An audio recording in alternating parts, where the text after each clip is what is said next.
나누겠습니다. 여러분, 우리 기독교와 다른 종교와의 차이점이 많이 있지만 그 중에 특별히 하나를 든다면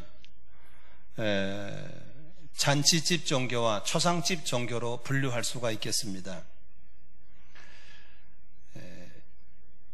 이집트의 문화는 죽음의 문화입니다. 피라미드 같은 큰 무덤을 자랑하고 있고 시신을 썩지 않도록 잘 보관한 유명한 미라를 자랑하는 문화입니다. 이집트의 대표적인 종교가 있다면 바로 모슬렘, 즉 이슬람교입니다. 그들은 사람을 쉽게 죽이고 쉽게 자살하는 그런 살인, 자살 테러를 자랑스럽게 여기는 사람들입니다.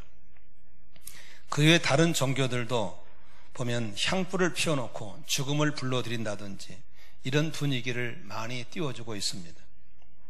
그러나 우리가 믿는 하나님을 믿는 예수를 믿는 예수 그리스도교는 초상집과는 전혀 상관이 없는 잔치집, 축제 분위기를 연출하고 있습니다. 예수님께서 공생애를 시작하시면서 첫 번째 행하신 기적이 바로 가나의 혼인잔치집에서, 결혼식 잔치집에서 잔치가 잔치되게 하시는 일들을 하셨습니다. 예수님은 성경을 통해서 말씀하실 때 우리에게 자주 하나님 나라를 비유할 때 혼인잔치, 어떤 임금이 잔치를 배설한 부분을 가지고 하나님 나라를 많이 얘기하고 있습니다. 그래서 교회에서 주일날 예배 드릴 때 이 예배를 축제 예배라는 말을 씁니다. 한번 따라합시다. 축제 예배. 축제, 그래서 예배는 축제여야 되고 잔치여야 되는데 어느 날 귀신들이 와서 사람들에게 거짓말을 하는 것입니다. 그렇게 드리는 것은 경거망동한 것이고 그렇게 예배 드리는 것은 싸구려 신앙이라고 가르쳐 놓고 뭐가 진짜 신앙이냐? 엄숙해야 되고 경건해야 되고 차분해야 된다고 가르쳐 놨습니다. 그래서 교회에서 은혜가 될 때 아멘하면 안 되고 손뼉치면 찬송 부르면 안 되고 춤을 추면 안 되고 이런 거짓말들을 심어놨고 사람들이 거짓말에 깊숙이 속아 있습니다. 저는 그런 거짓말에 속아진 교회에서 신앙생활을 시작했습니다. 저희 모교는 110년이 된 통합적 장로교단입니다. 예배드리다가 은혜가 아멘을 하면 장로님들이 설명하게 쫙 쳐다봅니다. 어떤 놈이 아멘 했는가. 저는 아멘을 할 수가 없었습니다.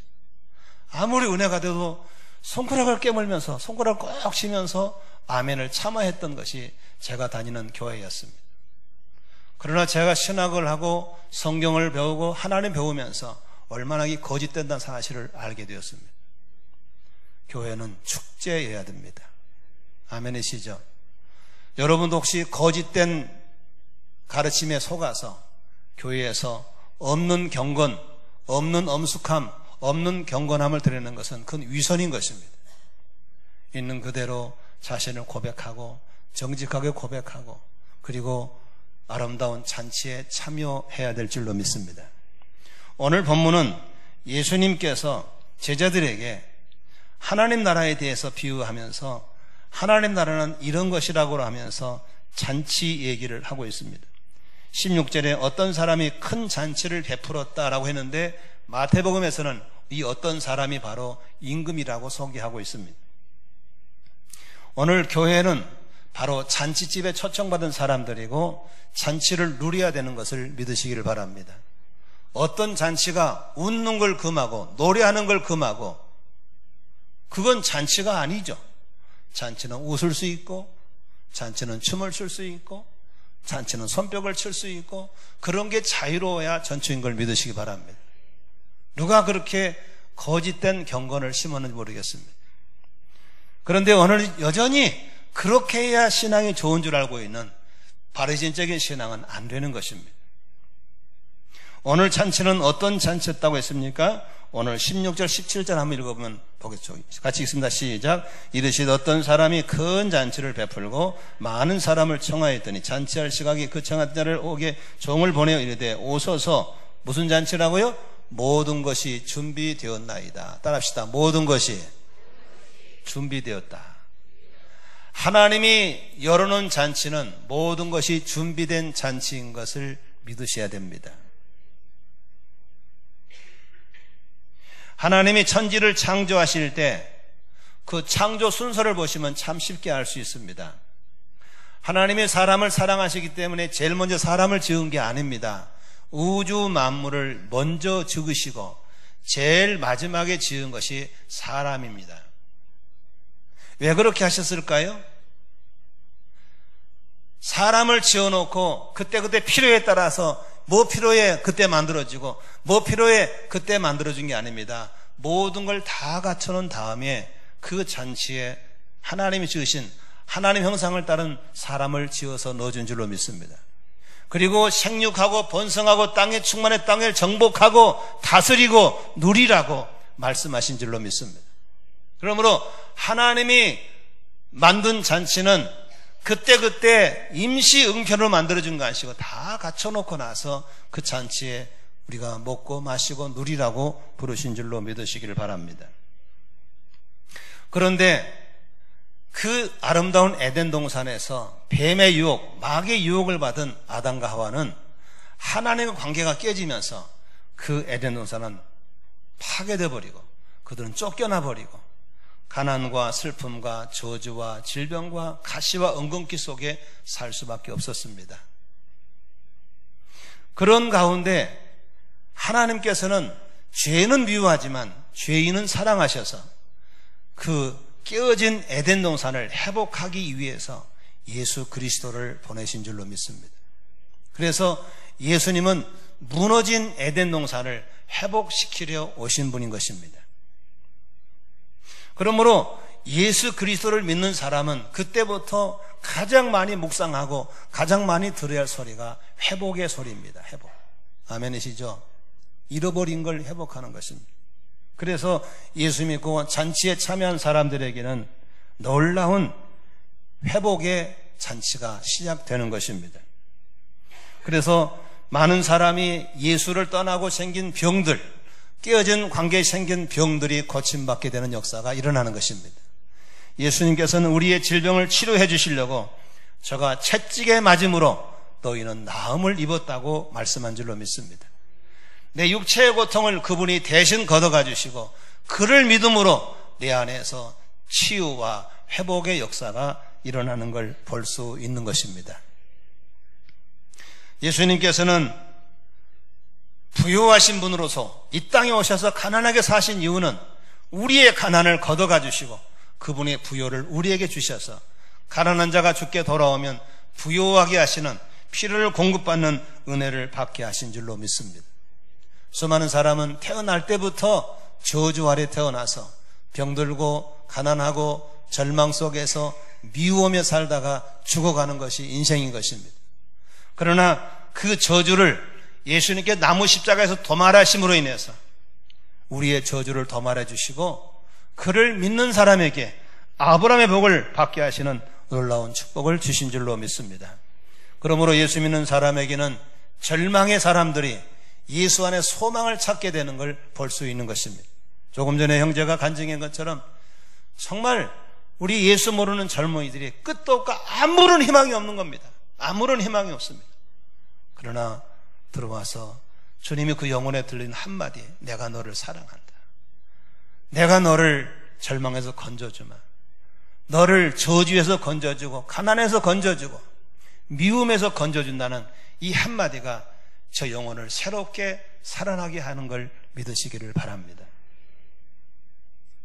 오늘날 수많은 사람들이 이렇게 예수 믿고 잔치집에 초청받았지만 잔치집에 들어가지 못하고 안에서는 왁자지껄 소리가 나는데 밖에서는 여전히 가난과 질병과 저주와 미움과 이런 속에 살다가 죽어가는 인생들이 얼마나 많은지 모릅니다. 그게 안타까워서 이 설교를 하게 된 것입니다.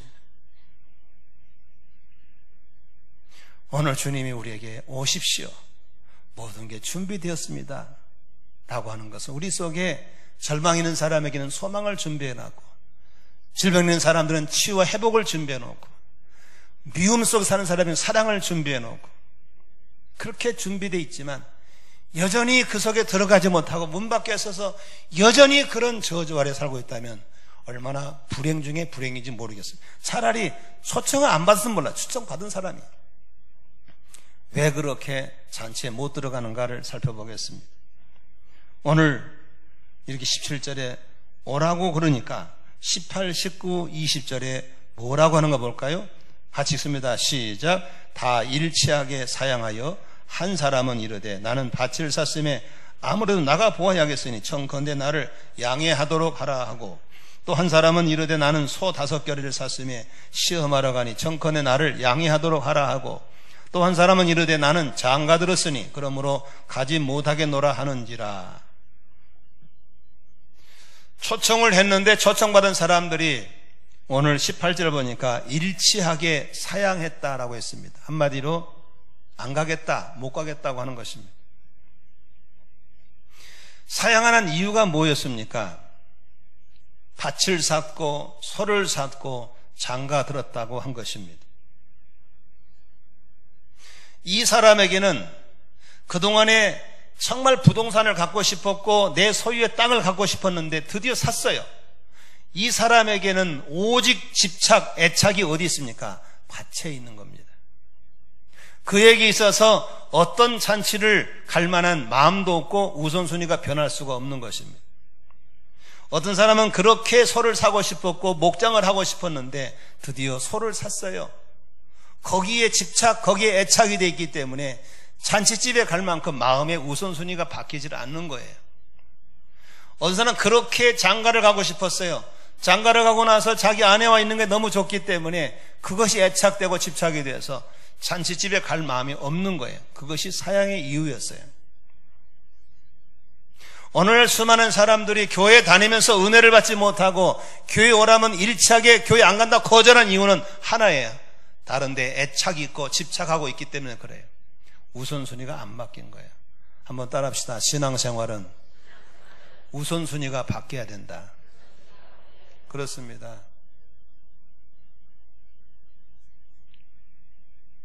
하나님은 우선순위 빼앗기는 걸 되게 싫어하세요. 복을 주시려다가도 그게 안 되면 안 주시고, 그 사람을 쓰고 싶으려다가도 쓰시려다가도 안 되면 안 쓰시는 게 바로 그 부분이에요. 100살 때 아들을 낳은 아브라함에 대한 얘기가 있죠. 초자연적인 하나님의 능력으로 100살 때 아들을 낳은 아브라함입니다. 여러분, 결혼을 늦게 해가지고 애를 낳아보신 분은 이 마음을 이해할 거예요. 뭐 그냥 얼렁뚱땅 일찍 결혼한 사람들은 그런 걸 잘 모르더라고요. 저절로 애가 생기니까. 그런데 정말 결혼 늦게 해가지고 애를 낳고 또 정말 산전수전 끝에 애를 낳은 사람, 그 애가 얼마나 귀하다는 걸 상상할 수가 없죠. 그런데 아브라함은 100살 때 애를 낳았으니까 얼마나 이뻤겠어요. 예전에 우리 교인 중에서 천우천이라는 집사가 있었어요. 그 사람이 쉬운 하나의 애를 낳았어요. 쉬운 둥이 낳았죠. 딸을 낳았는데 에서를 낳았어요. 그래가지고 얘가 낳다가 잘못해가지고 기형이 됐어요. 얼마나 안타깝고 이쁜지 몰라요. 근데 이 양반이 공단에 출근을 하는데 출근을 못해요. 애가 눈에 어른거려가지고. 우리는 넘어온 날에서. 근데 너무한다는 거 아니라 진짜 그러진다고 그러더라고요. 근데 100살 때 낳았으니까 아브라함은 출근을 했을까 못했을까? 거의 못했을 것 같아요. 맨날 눈에 어른거려가지고. 그런 아브라함이 하나님께 예배했을까? 기도했을까? 했겠죠. 형적으로 했겠죠. 마음에 가지를 않는 것이죠. 왜? 그곳에 집착되어 있고 애착하고 있기 때문에. 13년이 지난 13살 때 하나님은 보다 못해서 아브라함을 부릅니다. 아브라함아, 예 하나님, 네가 드리는 헌신의 제사 번제를 받고 싶다. 번제라고 하는 것은 희생과 헌신을 의미하는 제사인데, 장작을 쌓고 그 위에 재물을 잡아서 목을 자르고 각을 떠서 내장을 긁어내고 밑에서 장작에 불을 떼서 그 재물을 태워서 올려드리는 것을 번제, 희생의 제사라고 그러죠. 그 제사를 원하는 거예요. 하나님, 제가 드리죠. 재물로 뭘로 할까요?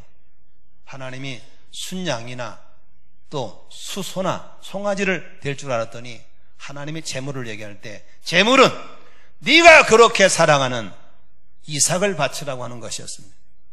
장소는 모리아산이라고 정해줬습니다. 아마 웬만한 강신장아님은 거의 절도 직전이었을 겁니다. 아브라함은 그때 아무 말도 안 하고 장작을 챙기고 불을 챙기고 그리고 모리아산에 사흘길을 갑니다.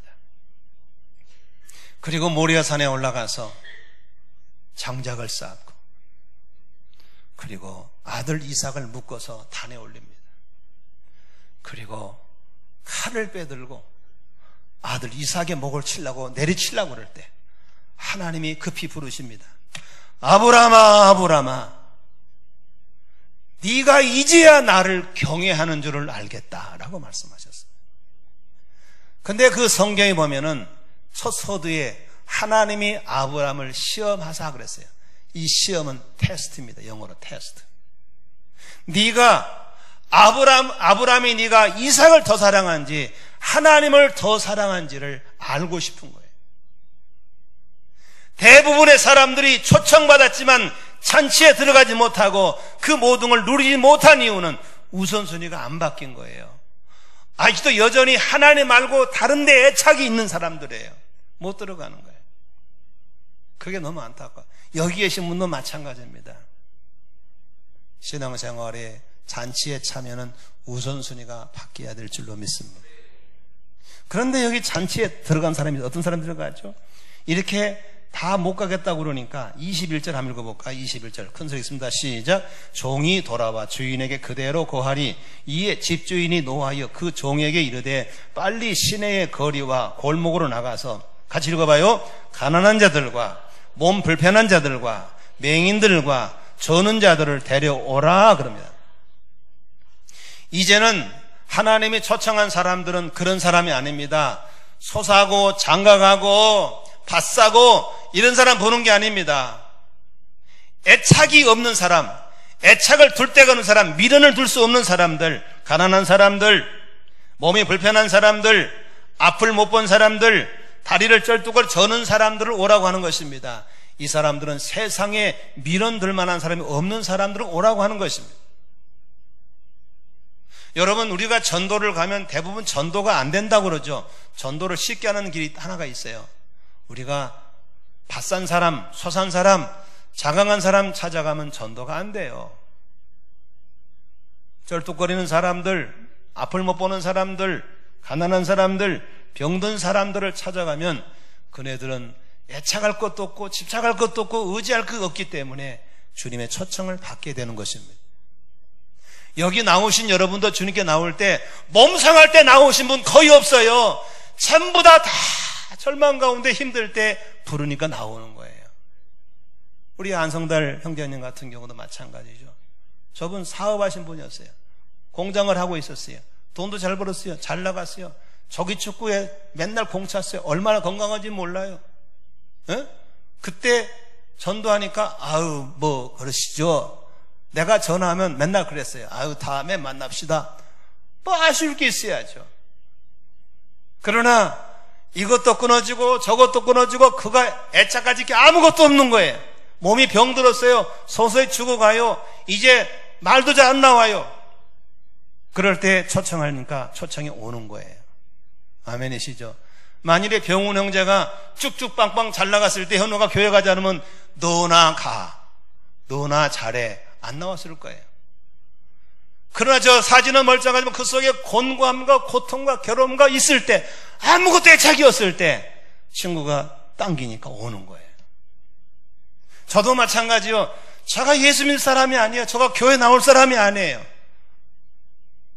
그러나 군생활하다가 허리를 다쳐서 3년 동안 누워있고 나니까요 아무것도 없어요. 맨날 머릿속에 자살만 생각, 어떻게 자살할까? 목 매달을까? 기차에 뛰내릴까? 약을 먹고 죽을까? 맨날 그런 것만 묵상하는 사람에게 어느 날 저에게 복음이 찾아온 거예요. 아멘이시죠? 하나님께서 우리의 이런 잔치를 열어놓고 잔치는 누가 들어간 거예요? 죄송하지만 쭉쭉 빵빵엔 들리지도 않아요. 다 종교 나부랭이고 귀찮은 거예요. 그러나 이런 사람들을 부르는 거예요. 여러분, 오늘 우리 속에 어디에 애착을 갖고 있습니까? 어디에 집착하고 있습니까? 이런 사람들에게는 우선순위가 바뀔 수도 없고 들리지도 않습니다. 나는 여러분들에게 그런 어려움이 있는 것이 하나님께 가까이 갈 수 있는 기회인 걸 믿으시기를 바랍니다. 아멘이죠? 그것이 은혜일 수 있어요. 그런데 그래서 들어와서 또 은혜를 경험하고 나니까 또 싫은 거예요. 옛날 생각이 나는 거예요. 이걸 보고 탕자라고 그런 거예요. 뭐라고? 탕자. 그런 사람은 또 다 읽고 돌아오더라고요. 그런데 말씀을 받쳐준 사람들은 그걸 잊지 않고 하나님의 우선순위를 변하지 않고 지켜나가는 것이 복된 신앙인 걸 믿으시기를 바랍니다. 아멘. 저는 어제 안산 동산교회 김인중 목사님이 은퇴식에 참석했습니다. 그분이 은퇴를 하면서 이제 떠나는 인사할 때 항상 우리 들었던 간증이지만 참 복음이 얼마나 위대한지 하나님이 얼마나 대단하신 분인지를 알 수 있었어요. 가장 저주받은 가정,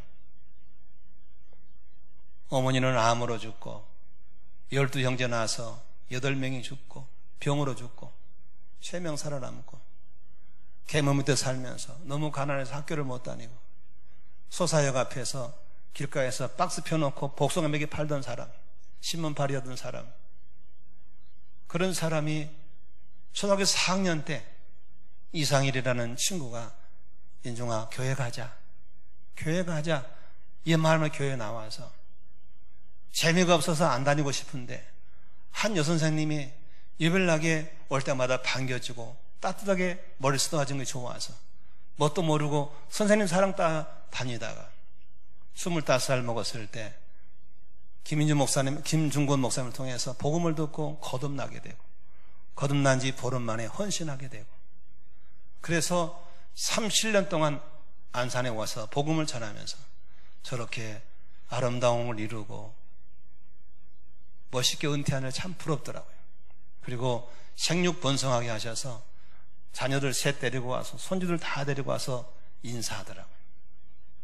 여러분, 우리가 예수 안에서 그분의 잔치에 들어가기만 하면 그렇게 절망이 소망이 되고 미움이 사랑이 되고 질병이 치유와 회복이 되고 영혼이 잘 되고 범사가 잘 되고 강건한 복을 받아서 간증자가 될 줄로 믿으시기를 바랍니다.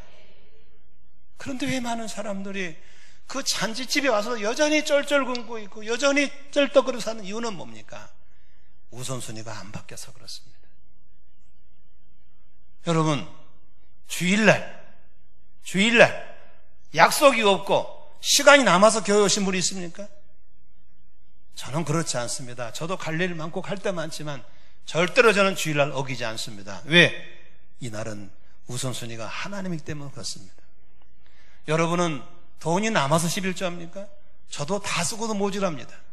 그러나 하나님 것은 손을 대지 않겠다는 결단 앞에 저는 예수 믿고 거듭난 이후로 한 번도 11조를 손댄 적이 없습니다.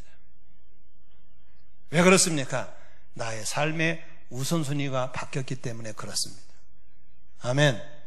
어려움이 있으면 저는 사람 찾지 않습니다. 하나님 먼저 찾습니다. 왜냐하면 하나님이 나의 전부이기 때문에 그렇습니다. 눈 뜨면 제일 먼저 저는 하나님 찾습니다. 하나님이 나의 삶의 전부이기 때문에 그렇습니다. 이렇게 잔치에 들어왔더니 하나님이 저에게 절망을 소망으로 만들어 주셨고 맨날 자살을 꿈꿨던 저에게 치유와 회복을 주셨고 아멘이시죠? 가난하고 쓰러진 농부의 아들이 복을 받아서 남에게 주는 사람으로 복을 받게 된 걸 믿으시기를 바랍니다. 엊그제는 우리 아파트 주변을 우리 아내랑 손잡고 산책을 하면서 너무 감사한 거예요. 그래서 내가 농담을 그랬어요. 여보, 이렇게 잘난 남편 만나서 행복하지? 그랬더니 우리 아내가 하는 말이 아니야, 하나님 만나서 행복한 거야. 그렇죠? 저 만나서 행복한 게 아니죠. 하나님 때문에 복을 받고 사는 것이죠. 믿으시면 아멘 하십시다. 여러분, 우선순위가 바뀌어지기를 주의 이름으로 축원합니다. 그런데요, 하나님은 진짜 그 사람 버리기 아까운 사람들에게는요 다 걷어내버리더라고. 네가 애착하는 걸 다 걷어내버려. 건강 까버려, 재물 날려버려, 쥐 날려버려. 깡통차게 만들어 놓더라고. 아무것도 없으니까 주유하고 오더라고요. 그렇게 해서라도 잔치에 불러들이시는 것이 하나님의 강권적인 사랑인 줄로 믿습니다. 다 그렇다는 건 아니고. 그런데 다시 들어와서 싹 뒤집어 놓은 다음에 다시 주시더라고. 또 하나님이 참 멋있어요. 저는 말이죠, 그 잔치에 들어간 은혜 받은 게 얼마나 사모했던지 좀 저처럼 사모했으면 좋겠어요. 제가 서울 장안에서 크게 쓰임받는 목사들을 연구해 보니까 공통점이 있더만. 다 폐병 출신이더만. 그래서 상악산에 가가지고 내가 몇 날을 기도한, 하나님 저도 폐병 주세요. 폐병 주세요. 조용히 목사님도 폐병 걸렸고 누구도 폐병 걸렸고 하나님 나 폐병 달라고 막 기도했는데 하나님은 오늘 응답을 주셨어요. 종아, 너는 폐병이 아니라 허리 부러진 걸로 글로 만족할지니라. 전 허리를 통해 주께 돌아왔어요. 옆 사람 물어보세요. 너는 뭘 통해 들어왔냐 물어보세요. 그냥 오는 사람 없어요. 안성날씨만 그런 게 다 그래. 여기 멀쩡하잖아요. 다 백내처럼 얻어 터지고 깨지다 돌아온 사람들이야. 나만 그런 게 아니에요. 그래서 하나님이 그렇게 해서라도 우선순위를 바꿔버리시고 그렇게 해서라도 주님께만 집착하게 하니까 믿음을 지키게 된 걸 믿으시기를 바랍니다. 아멘. 몇 주 전에 우리 아들 딸이 특성하니까 참 여러 멋이 좋지요. 그런데 가까이 가보면 걔들도 연단이 끊임없습니다. 우리 딸도 연단이 지금도 끊어지지 않고 있고 우리 아들도 계속 연단이 있어요. 그걸 이기고 나오니까 멋있게 보이는 것이죠. 지금 저희 부부도 마찬가지예요. 끊임없이 연단이 있는 거예요. 아멘이시죠? 왜 그럴까요?